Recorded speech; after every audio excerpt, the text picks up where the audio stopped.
Hello, welcome back. It's Golf is Ruining My Life once again. This time, I, Tom Price, I'm happy to say I do not have a cold, Tom Green. Isn't that good? Oh, Price. Yeah. Was it... I just want to speak on behalf of the whole audience here. Did everyone else find it as annoying as I did when editing the podcast to have Price directly sniffling in their ear? It was... Yeah. And Apologies. it was... I hope this never happens, but it felt a little bit like what it'd be like if I was next to you in bed. Do you know when your partner's ill and it's just like in your ear? You mean you hope that never happens again? Anyway, very, very important news. This podcast is brought to you by PGA Tour 2K25. Yes, that is right. You can enjoy putts, pars, and precision like never before. And one of the things that I love about the game in this iteration, I mean, it's been the biggest golfing sim for the last decade. Everyone knows about PGA Tour 2K25. Yeah. But the best thing about it this time around is all the different types of gameplay that you've got, right? So whether it's stroke play, match play, or scramble, there's loads of different ways. For me, Green, to beat him, Price, virtually. I am fine with you taking me on virtually. You're never going to beat me virtually or in person. I think that, in fact, do you know what? If you wanted to beat me, right, which would you choose? Stroke play, match play, or scramble? You can't do match play. It's not going to happen. Do you know what I mean? I think I would. I love the idea of taking you on match play because let me tell you why match play. Okay. Because I think not only can I get in your head on the real golf course, I think playing virtually, I have the option to really scramble your brain in match play. All right, I Ian Poulter.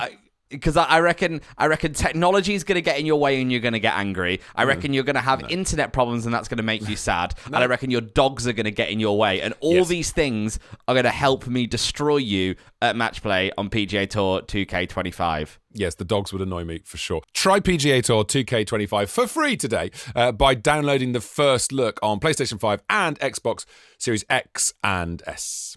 That is right. Pre-order PGA Tour 2K25 Deluxe or Legend Edition to get up to 7 days of early access starting February 21st. PGA Tour 2K25 is out on PS5 and Xbox Series X and S February 28th. We love you, PGA Tour 2K25. Now back to us. Back to business. Now, do you want to start with a good thing or a bad thing? Do you want to go good or sad? Well, I think I have to apologise. Oh, okay. That's good for me. I love it when you apologise. I'll start with the apology, Tom, because this never made the audio version of the podcast, but it did make our YouTube channel, which, by the way, if you want extra Golf is Ruining My Life content, that is the place to go. Head to YouTube, give us a subscribe, like, comment, all that good stuff, because every now and again, well, more regularly now than ever, we'll just drop random little videos like we did on the weekend where... I know what this is about. I'm so happy. Yeah. Like we did on the weekend where we did a deep dive into everything that was going on at Pebble Beach. And can I say, if you love this podcast, you will love these videos because it's just like 20 minutes of me and Tom rambling about a certain subject. And Tom, I loved putting together that Pebble Beach video. Yeah, it was brilliant. So what I urge you to do is go and check out the YouTube and have a look. The other day, Tom and I recorded a little video halfway through Pebble Beach. We did a little pebble dash, all right? And we decided to have a look and see what we'd learned so far in the tournament. We talked about things like Scotty ending up on the rocks. We talked about JT falling over. And at the end of the video, well, take a look if you get a sec, because we made a prediction. And I suggested that Rory would win. And Tom, take me through your reaction. What did you say? Just remind me what you said. I'm going to give you a bit of an insight into my character here. I have not dared watch the end of the video back because I think I scoffed so hard. You were Scoffy Scheffler, mate. You were Scoffy Scheffler. I scoffed so hard at the idea that Rory was going to win because as I walked into... So where you find us now is Tom's in his house, Price in his house, me, Green. I'm in the shed at the bottom of my garden. Don't give away the magic, mate. We're in our studios. Sorry, in the studios. I mean, it looks pretty good here. Yeah, it does. But as I left watching the golf over there, I swear, and I don't know whether this was a fever dream, I swear Rory was like 8 shots off the pace or something ridiculous. And because it the just felt tournament like had he was just never started. gonna. Yeah, it just felt like he was never gonna do it. And I was like, yeah, good one, mate. Rory's never gonna win. And then Sunday was a difficult watch. It was amazing. I'll tell you what I did, which was really, really annoying. I was sort of aware that he was going to win, and I was texting you, obviously, and winding you up. And it's the first time I've ever made... Do you know what was weird about it? Was that his name just popped into my head. It wasn't on balance, I think Rory's going to... It was like, Rory. I just knew he was going to win. I should have put some money on it, to be honest.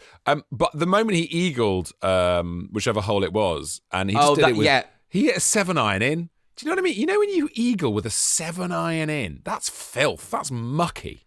I think I've got an apology to make to the audience and to Rory. Multiple green apologies today. I know. Because I just think when there's a character like Rory who's been in our life for so long and he's had the issues with the majors, and especially in my second life of golf, which has been the last 6 or 7 years, he's not been prolific in the majors. And obviously that's a big bit of my golf watching is the majors. Yeah, I love the PGA Tour. Yeah, I love the DP World Tour. We'll come back to Brandon Robertson-Thompson. We'll come back to him on the DP World Tour in a bit. But because I only watched a lot of the majors and not loads of PGA Tour, I forgot how good Rory is. Rory's very good at golf, mate. Rory's good at golf. Yeah, and when he took that drive on whatever hole that was, he got the eagle on. When he took that line, the commentator was like, "He's really aiming right here." I mean, he was practically using the curvature of the earth. That's how massive he is. The Concorde of drivers. It's unbelievable. He drives the ball. I know it's a cliche when everyone's like, "Oh, whose driving game would you have?" I'd have Rory's. It's everyone's go-to. Whenever you build your dream player, which how many times have you done this in clubhouses? Been like, right, so you could have someone's putting game, someone's irons game, someone's driving game. Everyone says, "I'll take Rory's driving," but what he did at Pebble Beach, especially on Sunday, was like a masterclass in him with that driver in his hand. And guys, I underestimated him. Price, I underestimated you. And I'm going to say it. I'm going to say the S word. Please. I'm sorry. Thanks very much, Tom Green. That's a great start to the show. Tom Green apologising. So my sad golf news then is I was due to be playing on Sunday morning at our place, and with my mate Amos, who I love playing with. Right, Amos, who famously last year shot scratch. Yeah. And I was so excited about it, and it was my first round in ages, like 2 or 3 weeks. Ironically, I've not been able to play golf because of this blooming podcast. It's absolutely deeply unfair. I'm talking about golf, I'm not actually playing. So I was super pumped for it, and the night before, clothes out and all that stuff, and it was the weather was looking so good, and course closed. We are in that season, Tom. You're going to get a lot of that. We can romanticize about spring golf coming, but I think you're only just getting into the start of course closed season, in my opinion, especially in the UK. Yeah. I know on YouTube we're getting loads of comments at the moment from people in America. There's a lovely comment from an Aussie bloke. I don't know if you saw this Price a few days ago. Yeah. Just being like, I find it hilarious you talking about winter golf. It's fine over here in Australia. Do the accent. Oh, it's fine over here, mate. Don't do the accent. Sorry, guys. Please come back, Australian viewer. Can I just pick you up on something? This has nothing to do with golf. Nothing annoys me more, right? There was someone I used to work with who did this. When you do an accent halfway through a story, and it's not about doing an excellent accent, right? You're just like, so this guy said, "Oh, mate, I don't know how you're suffering. I don't know how you're getting through over there. It's 30 degrees." Or what? Like, it's just and someone says, "Oh, are they from Colombia?" I hate that. Yeah. Do you know what I mean when people do that? Yeah. I mean, that sums up my whole banter. I've done that too. I've probably done that to you multiple times. It's my go-to joke. It's a terrible. It's my go-to. It's sub-dad. That's a granddad joke. Whenever someone does an impression, didn't know he's from India, mate. Oh, it's not. I don't mind it. I hate it. I don't mind it at all. Which joke is the most appalling to you? Give us an email. Tom's at Tom. Golf. Tom, you've got to be ready for this because it's the start of February now. I'd say you've got this for the rest of February and March. Well, I've joined Littlestone, haven't I? Now, and that's a links course. Second course. We've got my second course. So I mentioned that, and that is much drier, obviously, because links, so it drains much better. So hopefully, I'll get a few rounds in there over Feb because I can't tell you how heartbreaking it was. I was really looking forward to it. I was playing super well towards the end of last year. I'd done the whole slowing down thing. I was in a really good spot. I love playing with this guy, and it's just that brutality of the weather, it was bright outside. It was that, and it felt like it could be almost the first slightly springish day of the year. Yeah. And to be standing in the kitchen, sipping the coffee, you know, preparing the goodbyes. And that also, and this is the other thing, Tom, and I wonder how much this resonates, right? When a round of golf gets cancelled, the worst thing about a round of golf getting cancelled is not the lack of golf. It's not More the time with dreams. your family? It's not the dreams that are. Well, sort of, almost. It's the fact that I'd really laid the groundwork and I'd put a lot of work in Yeah. to lay the groundwork. I'd done a lot of things that I would not normally have bothered to do, right? Look, To getting good books. the bins are all done now. Don't worry about that. Oh, you know the fan that was broken in the upstairs bathroom? I fixed that. Yeah, I fixed that. Don't worry about it. No, because then going to play golf feels... Yeah, and now I've just done all those things and I'm still here. That was so annoying. Can I give some good consumer advice, by the way, Tom? Please. Now, this consumer advice will get actually better over the next few weeks, but we're talking a lot about winter golf at the moment, and we had a video that went absolutely mad on TikTok a few days ago talking about mats on courses. And once again, the talkers came for you, Price, because you said that you hadn't played a course that made you put it in the rough. And they were like, what sort of guy is this? Who's this guy think he is? You give someone a microphone and they think they can do a podcast. Well, that is the nature of podcasting. Podcasting. Yes. That's how it works. We'll be able to do a bit of a deeper dive into this over the next few weeks. But I wanted to start it now because we had so many people in the comments of this TikTok video say, just get a Spurk mat. Just get a Spurk mat. Tom, the thing you need is a Spurk mat. And that's the mat that I was talking about on the show last week. And it's the one that's advertised on Sky Sports.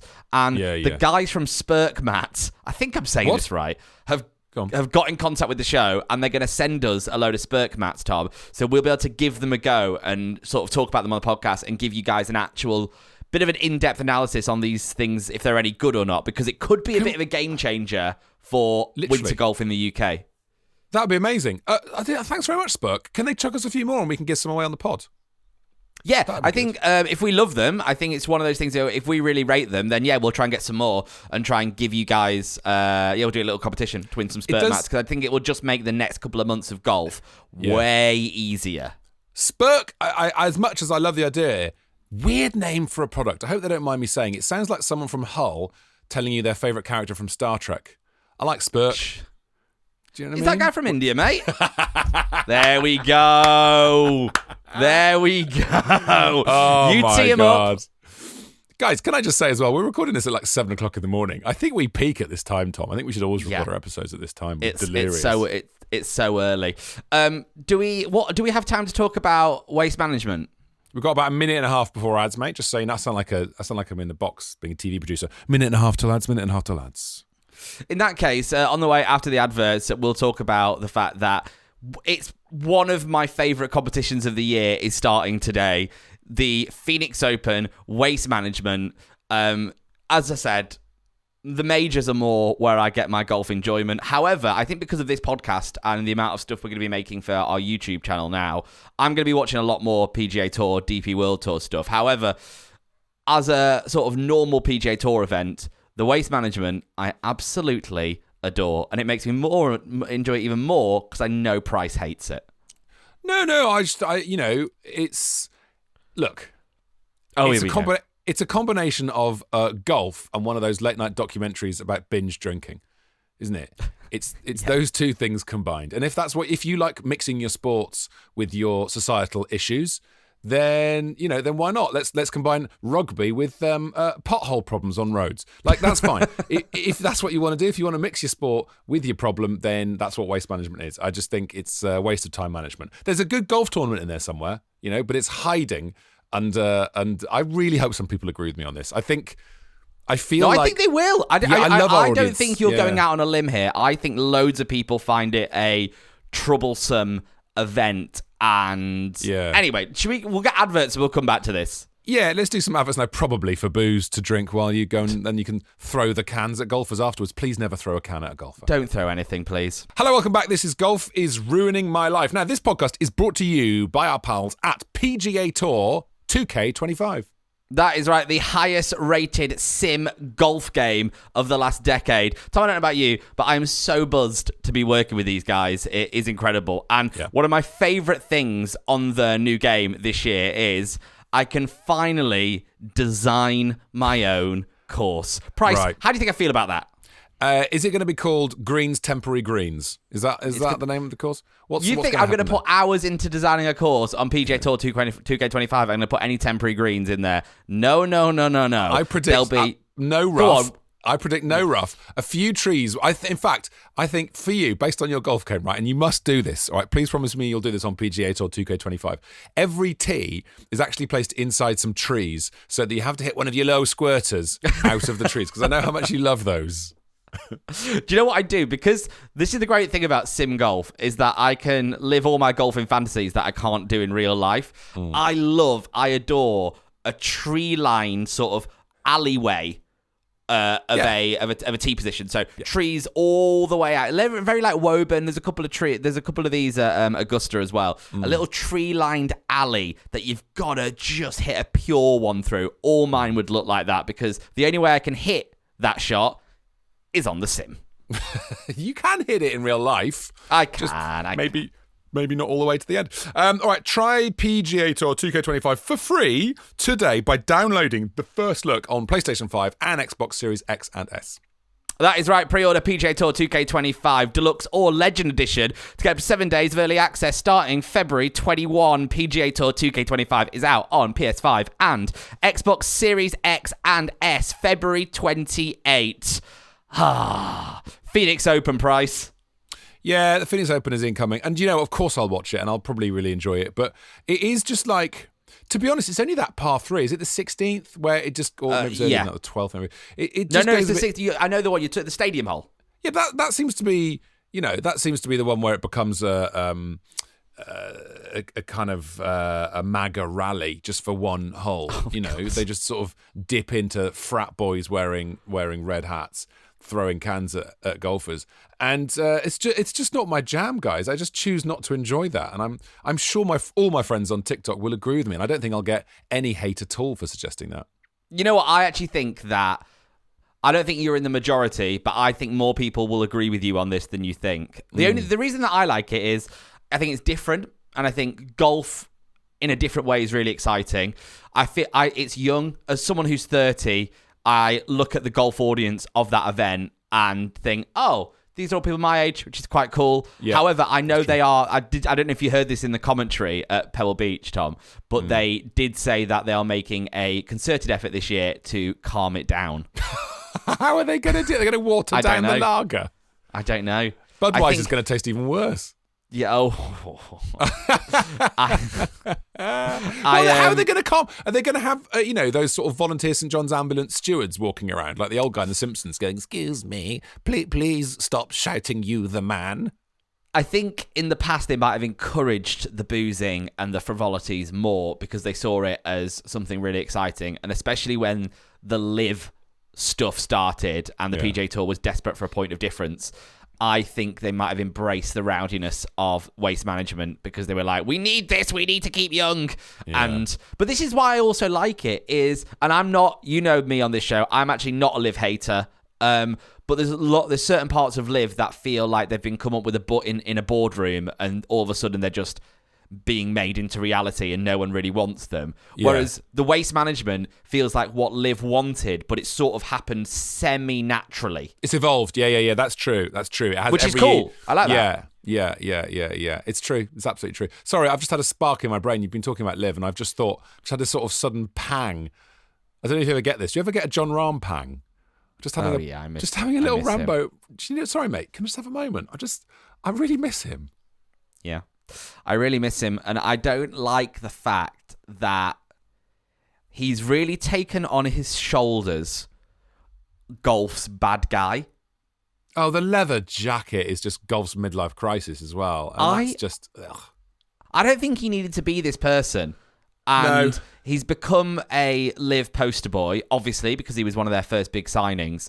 Yeah. And he's become a bit of a symbol for people to throw things at. And... I don't know. He seems to quite enjoy that. He seems to like being the bad guy in golf. And I remember I can't remember whatever the first major it was that he won. And I remember my friend Chris texting me being like, John Rahm's the boy. And I didn't really know much about him at that time. And then from that point, really fell in love with him. And yeah, I miss having a European guy at the top of his game on the PGA Tour. Yeah, well, I mean, there's a couple of things to say about that. First of all, I hope he has a better season this year. I know that he didn't have a great year last year, because he's come out and said there were some issues at home. They've had issues with, I think, one of their kids. So, I didn't know that. Is that right? Yeah, that's what I read the other day. But hoping that everything seems to be okay now, and he has a better season this year in terms of when I watch him on the majors, and of course the Ryder Cup, which brings me neatly onto the Ryder Cup, and that's going to become a theme throughout the year. It's the best event in sport, let alone our passion, which is golf. Let's not even have that debate. The Ryder Cup is the best event in sport. And when you look at what happened at the end of Pebble Beach, Straka, Rose, Rory, obviously, there were loads and loads of people, loads of Europeans who were right up there at the top. At one stage, the leading three were Shano, Rory and Straka, and Rose was right behind them. The European flags were there. Our teams, if you then chuck in your Obergs and then you chuck in Rahm and Hatton, hopefully who will be match fit for the Ryder Cup, we're going to have a decent team. Yeah, I saw Iona, who I absolutely love. In Iona, we trust. Yes. She put a great post on, basically just to that, which was like, I cannot wait for the Ryder Cup this year. However, it was the last Ryder Cup where we were convinced we had an awful side and that we were going to get destroyed by the Americans that we went on to win. Yeah. So I want to simmer down the confidence, because I worry that confidence is never good. 2, the course we're playing, which is Bethpage Black, isn't it? Let me have a look at my hat, which is right behind me here. If you're watching on YouTube, by the way, go and subscribe. You can see I've actually got a Ryder Cup hat, my favourite Christmas present, bought for me by my sister-in-law. Thanks, Genevieve. There we are, Ryder Cup, Bethpage Black. Right so there. It's in New York, and the crowds are going to be absolutely ridiculous and very, very biased. I don't think it's going to be easy for the Europeans. But that's the nature. That is the nature of the Ryder Cup, and that's what we love about it. One year, of course, they go crazy. There's a big debate as well to be had.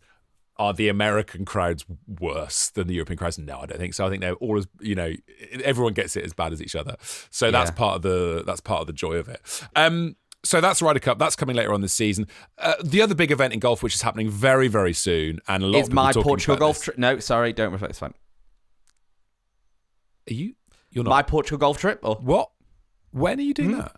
When are you doing that? that? It's not a big. It's not. This actually is not a big golfing trip. I'm going on a family trip to Portugal, and it's now happening. It's actually happening the week after our live event, which, by the way, that's what I was how getting have to. we not mentioned this? That's what I was. Look, hang on. Very quickly on Portugal, God. we'll come back to that. But what you can do, just nip into the cockpit, because they love that on planes, and just ask the pilot to keep going about another half an hour, and you'll get to Morocco.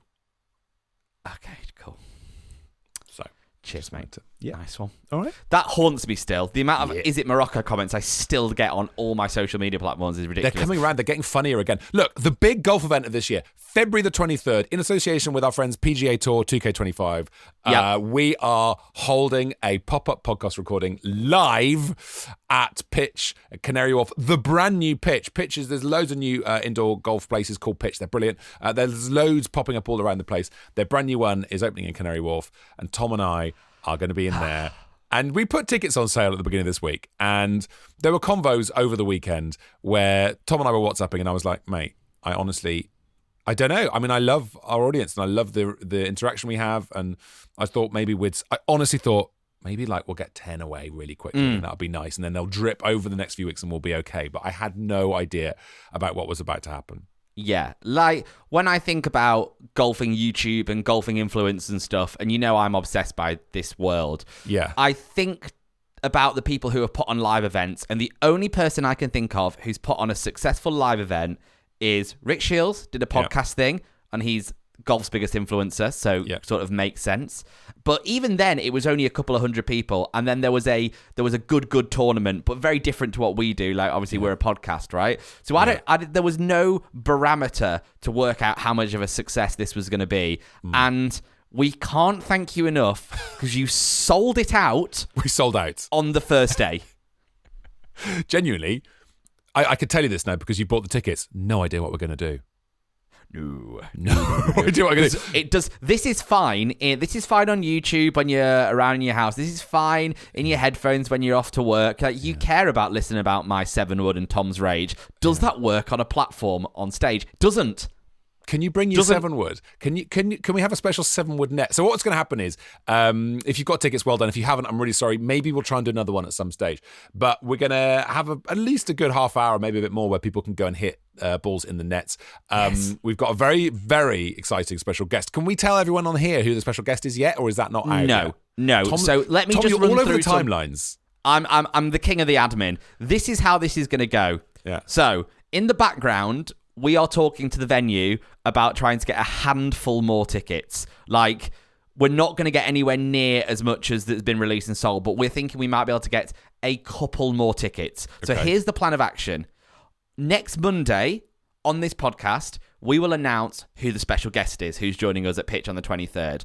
We will arrange for a time when these extra tickets, which we hopefully will have secured at that point, if we can get them, we will have a time arranged where they will go online, because I want to give everyone the same opportunity to go and get their hands on the final few tickets if we can get them. So on Monday's episode, we will announce who's joining us and the time that the final tickets are going to go online, which will be at some point on Monday. And then once that couple have gone, we're done. We're already too many people. So yeah, great. Don't tell health and safety. Yeah, fire hazard. No, it'll be fine. So obviously you're going to get a chance to get your hands on PGA Tour 2K25 and have a go at playing that game. That's going to be happening because we're doing the whole thing in association with them. Secondly, our guest is going to be there, and they might be able to help you with your golf swing if we get a chance with you in the net with them. I was just going to say I would love it if we could have some sort of 7-wood net where it's just you and your 7-wood being smug. Do you know what I mean? Okay. Like someone who's just discovered a new religion, someone who has the sort of the gleam of faith in their face, and they're just like 7-word. Maybe you could do that. Yeah, I'm sort of seeing myself a little bit like, do you know the shark in formaldehyde? Who made that? Oh, the artist. Yeah. I can't grab any names. Everyone listening is now saying it because it's really obvious. Feel free to say it now. Yeah, that artist who had the shark in formaldehyde, I want my version of that. So I'm just in a corner. You want to be cut in half? Okay. No, I don't want to be cut in half. I'll be cutting the fairway in half with my 7-wood, though. Am I right, Price? Am I right? Thanks for coming. Cheers, everyone. Yeah, aggressive golf talk. We do it so well. Listen, if I need to do a couple of displays about my 7-wood prowess, you won't halt me doing that sort of gear on the night.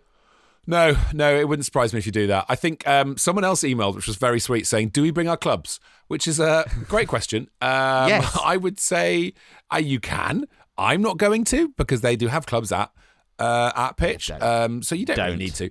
Probably don't bring your clubs. But it's a great look to turn up. If you could turn up fully dressed in golf kit with a glove on. I saw someone, a friend of mine shared a photo the other day of, he was at a golf event, and this is no joke, someone had turned up to watch the golf event with their clubs. I mean, it's just superb. You go and watch football in full kit. Yep. You know, the one sport I wouldn't suggest doing that in is boxing. That can be uncomfortable if you're sitting there. Or shooting. Don't bring your own gun. But just this guy watching this tournament event with a bag of clubs on his back, just in case, someone didn't make the cut, and he's like, "Yeah, sign me up, baby." I just love it. I think that's absolutely brilliant. Can we before we go, because I know we got to go in at the end of the episode. Brandon Robertson Thompson, my boy, doing bits on the DP World Tour. How did he finish on the DP World Tour? How did he get on? I think he ended up top 10, at least top 15. He was playing really well. Obviously, we all know and love BRT. He was the guy that I worked with when I was on my year of working with the Challenge Tour, and just instantly fell in love with this guy. He's really cool, really funny. One of those golfers that you chat with after the round, it's like, oh, you got something to say for yourself. Like, you want to have a bit of fun. Yeah. He's a great character, and it's so nice to see him do that bounce from Challenge into DP World and be playing amazing. It's an incredible year for him to be doing that. Imagine if he just starts... Imagine, mate, right? Because I know you know him, right? And we've got to get BRT on the show at some stage. Yeah. Imagine if he starts playing really well. Imagine if he starts to get in the zone for Ryder Cup qualification. Can you imagine? But this is how this sport is, isn't it? It's like my mate... Matt's brother, Alex Fitzpatrick, who I worked with on Challenge Tour, and then did absolute bits at the Open we went to in Liverpool. this is the great thing about golf is that when you're on that rise to the top, you can jump quite quickly from tour to tour and do some amazing stuff. Yeah. So BRT in the Open this year, I would love to see. But also, I think that is what happens to golf. Whether you're on the tour and you want to try and qualify for the Ryder Cup, or you're like us and you just want to see what it's like to get 4 pars in a row. Like golf is this sport that's always dangling something just above you. And if you're into, if you're a stick guy, golf's not for you. If you're a carrot guy, it's always just there. Sorry, the thing I'm doing on YouTube now is disgusting. That does look weird what I'm doing, but that is what I love about this game is that you are always close to an instant fix. It attracts people who want the instant gratification. If you just want that, I could be seconds away from magic happening, and that could be if you're a professional or if you're a useless hacker like us. Success is around the corner. And at that point, I think it's time for us to wrap up the podcast episode. So we'll see you next Monday for another episode where hopefully, don't count on this, but we're hoping we're going to have a few more tickets to the live event. We will announce the special guest who's going to be there on the night. And if you are one of the thousands of people that only listen to this audioly, but not visually, you should check us out on YouTube. We're doing loads more content on there right now, including special videos that never land on the podcast, like the Pebble Beach video. So Golf is Ruining My Life on YouTube. If you are watching here, stick a comment down below about anything that we said in the episode. We reply to pretty much everyone, so we'd love to have a bit of a chat in there. And the Toms at golfisruiningmylife.co.uk is the place to email us. Wonderful stuff. Thank you so much for coming and listening /watching/subscribing. We'll see you next time for more Life Being Ruined by Golf. Yeah, should we do that? See you there.